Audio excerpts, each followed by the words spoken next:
What's up, everyone? Mr. NoobTube Gamer, giving you guys another Call of Duty Black Ops Cold War gameplay commentary. Today we're playing Domination on Diesel, and today is actually the 6-month anniversary of Black Ops Cold War's release. November 13th, 2020 was when this game came out. Now it's May 13th, 2021. So it's been half a year already. And 6 months from now, it's going to become obsolete when World War II Vanguard comes out. They're going to drop support for Cold War, and they're going to work on the new game as the yearly cycle continues. So we'll see how World War II Vanguard turns out. A lot of people are not looking forward to this game. They think it's going to be the worst COD of all time, judging by the development that's been happening with Sledgehammer and the game being really rushed. Kind of like Cold War, but this game's going to be even more rushed than Cold War. But I guess that remains to be seen, how World War II Vanguard will turn out. For now, we got 6 more months of Cold War to deal with, and I was hoping back when this game came out that 6 months later, the game would be a drastic improvement from what it was at launch, but unfortunately that's not really the case. Not much has really changed with Cold War. Of course, you know, we've had a few balancing changes, a few weapons added here and there, and a few new maps, and I do have to say though, you know, because this video is going to be somewhat negative towards Cold War. I'll give credit where credit's due. Treyarch has done an excellent job so far with Season 3. The new weapon, which is based off the G11 from Black Ops 1, is pretty cool. Diesel, I love playing on that map so much. It's a huge blast. I really enjoy that map. And Yamantau is another good one. So they did a really good job with the content in Season 3. But overall, with Black Ops Cold War, they haven't really done a whole lot to improve the overall experience. And I've said this repeatedly on the channel for the past 6 months, but I feel the two things that are really holding the game back, and these are two things that are preventing me from really enjoying the game all that much. One of those things is definitely skill-based matchmaking. We had it last year in Modern Warfare 2019, but it's just awful in Cold War. I feel like it's even worse in this game than it was in Modern Warfare. And honestly, skill-based matchmaking is like the main thing that has kept me away from this game. I actually took a look at my video since Cold War's release. I've only done 8 videos with Cold War gameplay, not including this one, so now I'm up to 9. 9 Cold War videos since its launch. So that just tells you how much I care about this game, which is not very much. So far in 2021, I put a lot more time into games like Black Ops 4, World War II, Black Ops 1, even Modern Warfare 2. I played more Modern Warfare 2 in 2021 than I have Black Ops Cold War. Because as broken and unbalanced as Modern Warfare 2 is, with the one-man army, danger close noob tubes, the 30 feet commando knives, death streaks, and all that shit, it's still fun. Black Ops Cold War is not fun, especially with skill-based matchmaking, because there's no variety in your gameplay. Every single game is a $10 million CDL final fucking tournament. It's so obnoxious, and it's so annoying. I can't deal with that shit. I have no patience for that bullshit. I know people are gonna say, oh, you can't handle the competition, you need to get good. Dude, like, the people that like skill-based matchmaking, they're not even good players. These are people that their average KD was like a 0.5 back in Black Ops 2, and they're the ones trying to say get good. Well, no, skill-based matchmaking is actually good for bad players, not good players. Good players get punished by skill-based matchmaking. And coming from someone that's fairly decent at Call of Duty, I'm definitely not one of the greatest COD players of all time, but my average KD in every Call of Duty except for Cold War is about a 2.0. But in Cold War, my KD is barely above a 1 because of how the skill-based matchmaking works, punishing me for actually being good at the game, so that every single match that I play feels exactly the fucking same. And it's not like I hate competition. This game was super competitive. I think the final score was 195 to 200. It was really neck and neck. I had a lot of fun. I enjoyed the competition, but the problem with Cold War is that every single fucking game is the same way. It goes the same exact way with very little variation. The few games you do have where you're stomping on the enemy team, guess what? The next lobby you join, it's going to be a lot more competitive because the skill-based matchmaking is going to detect that you're at a higher skill level than the enemy and will try to correct that and fix that. That's why the lobbies close after every match. And I hate it. I hate that, you know, like, the whole point of an FPS game is to learn the game and to get better at the game.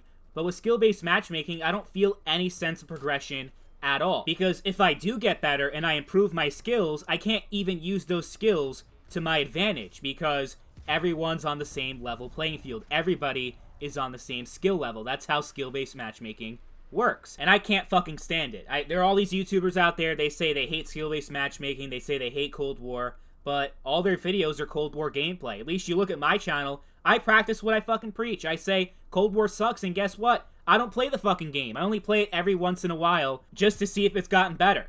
And so far, over the past 6 months, it hasn't. It really hasn't. The skill-based matchmaking alone makes this game unplayable enough. But then when you add in the awful streak system they added in this shit, oh my god. The streak system, how do they ruin streaks? Streaks are such a huge, vital part of the COD series, but Cold War had to fucking destroy that. Now staying alive doesn't even fucking matter anymore. You can just keep racking up points, even if you keep dying. It's awful. It's like, it doesn't have any excitement to it. There's no excitement in my engagements when I don't have it in the back of my mind that I could die and lose my entire streak. Because in Cold War, the streaks keep coming whether you live or you die. It doesn't even fucking matter anymore. And with this streak system, not only does it reward bad players that don't actually deserve the streaks, which causes streak spam because literally everybody can get a fucking spy plane in this shit, it also changes the way you play the game overall. I noticed that a lot, especially in objective game modes. I feel like people are more inclined to push the objective. They're less afraid because they don't have to worry about losing their streak. So maybe the streak system makes objective modes like Domination play a little bit better because people are less afraid of playing really aggressive, pushing the objective, getting that score, and not have to worry about losing it all if you die. But at the same time, it makes streaks completely worthless, not only because people earn them that don't deserve them, but since the entire purpose of Cold War has changed compared to every other COD, where the purpose of every COD from COD 4 to Modern Warfare 2019, in order to obtain a streak, was to stay alive and not die. Now deaths don't matter in Cold War. The only thing that matters is racking up as much score as possible so you can get your score streaks. That's why in Cold War, everybody has a fucking rocket launcher as their secondary so you can shoot down the streaks and get more points for that. So you can have your streak out and then it gets shot down instantly because all people care about is getting as much score as possible, which includes shooting down your streaks. And you notice in this gameplay, that's something I did a lot because, yeah, I mean, typically in a Call of Duty game, if you're just standing in the middle of the map with a fucking rocket launcher with your eyes in the sky, it's so easy for you to get your head blown off because you're not paying attention. But since deaths don't matter in Cold War, who the fuck cares, right? It was an awful change. There was no reason to make it except for catering to bad players that can't get streaks on their own.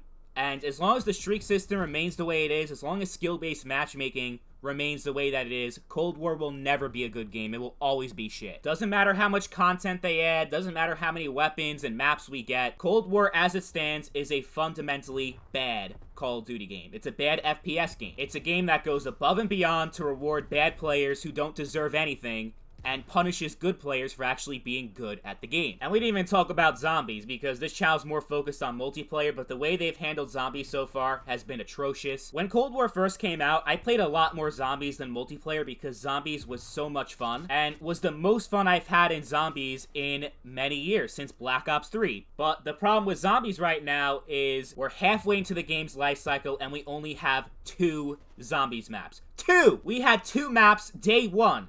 In Black Ops 1, Kino der Toten and 5. And by the time we were 6 months into Black Ops 1, we already had 5 maps in total. But in Cold War, we only have 2. And I'm not counting Outbreak because Outbreak is not real zombies. It's a less interesting and less fun version of zombies, and it doesn't count. But it's a damn shame how Treyarch has handled Cold War so far. I mean, I think with the skill-based matchmaking and the streak system, that kind of goes above their control. That's definitely something Activision told them to implement in the game, not that they chose to do that themselves. But still, it makes the game terrible, and as long as those 2 things remain in the game, Cold War will still be the second worst COD of all time. But if by some miracle, they address skill-based matchmaking and change the streak system back to the way it was in Black Ops 2, Black Ops 3, even Black Ops 4, Cold War will be 10 times better than it is right now. Guaranteed. But we know it's probably never going to happen. If they're not doing it now, they're probably never going to do it in the game's life cycle. But I want to know what you guys think about Cold War 6 months later. What do you think about the game halfway through its life cycle? Do you think it's gotten better? Do you think it's gotten worse? Let me know in the comments down below. Thank you all for watching, and I'll catch you guys later.